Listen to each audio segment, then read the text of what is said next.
हम लोग अपने बचपन में हमारे घर पर जब मैं 8 साल का था, उस समय मुझे याद है हमारे हमारे घर पर कांग्रेस पार्टी की बड़ी-बड़ी नेताओं का आना-जाना रहता था।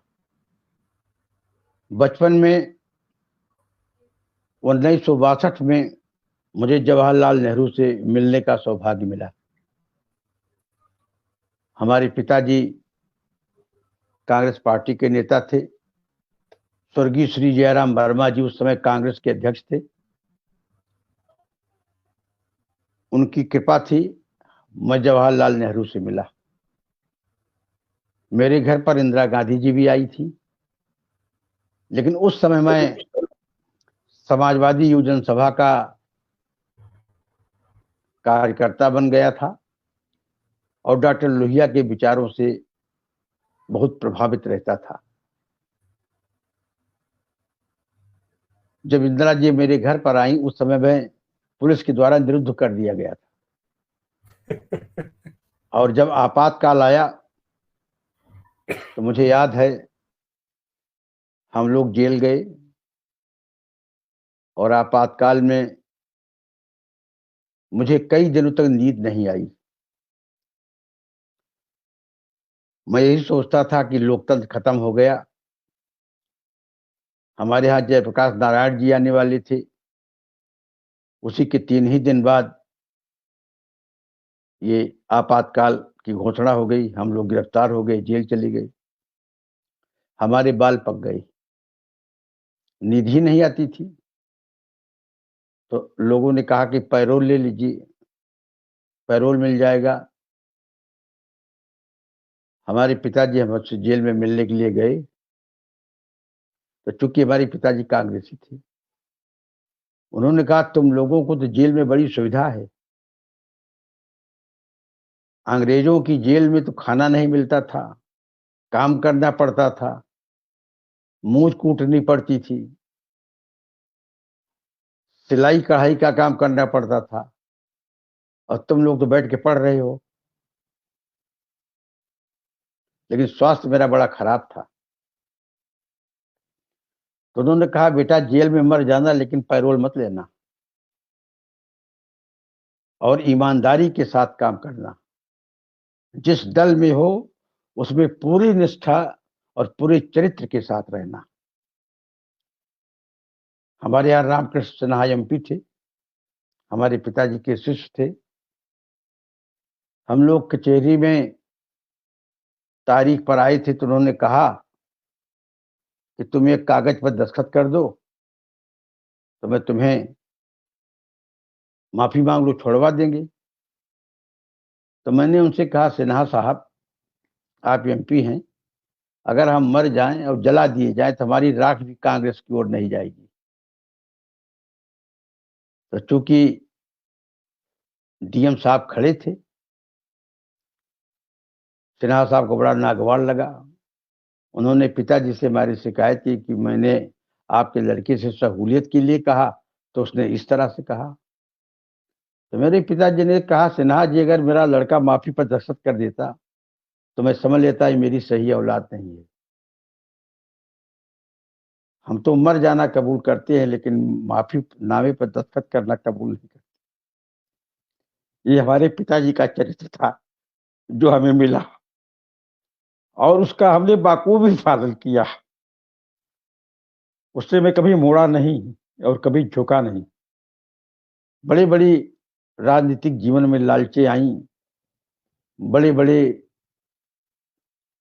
मौका मिला, लेकिन पिताजी की जो दी हुई सीख थी, मैं उसी पर चलता रहा।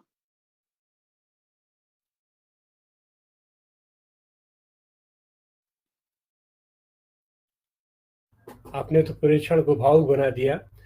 तो ये राजनीति में आपका प्रवेश युवजन सभा से हुआ?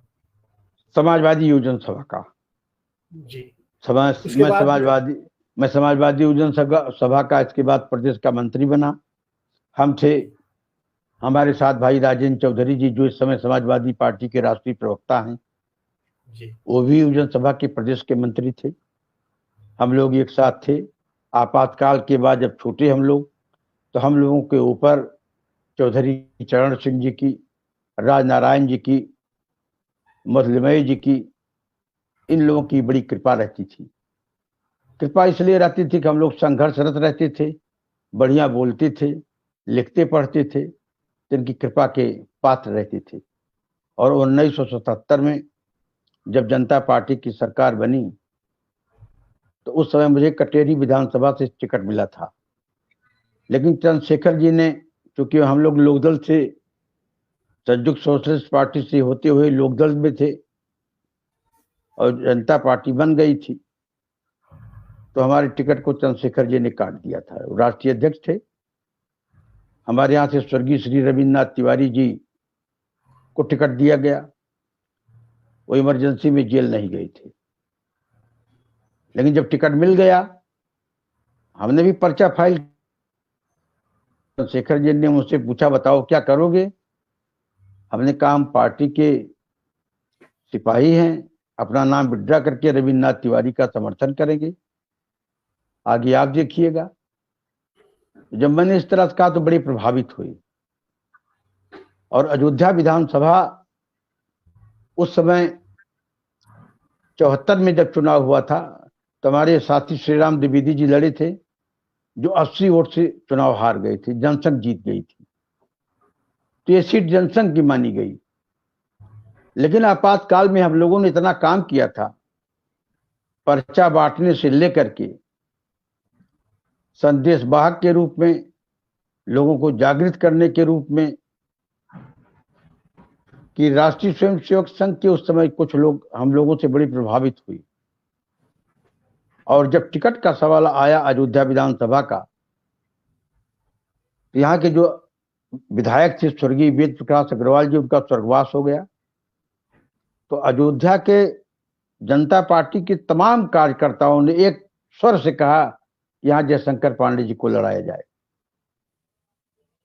लेकिन यह सीट बीजेपी जनसंघ की थी।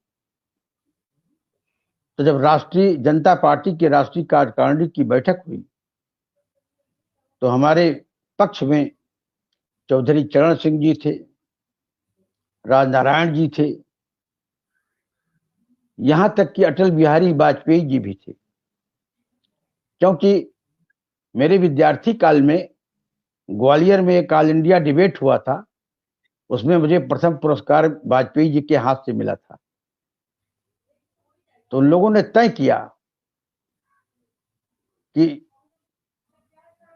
चुनाव जो है अयोध्या विधानसभा से जयशंकर पांडे लड़ेंगे, और जब विधान परिषद के चुनाव होंगे तो लोक दल के कोटे की एक सीट जनसंघ को दे दी जाएगी।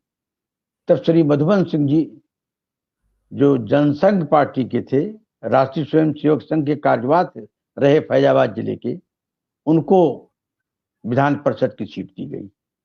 और मैं 27 साल की उम्र में अयोध्या विधानसभा से एमएलए चुन लिया गया।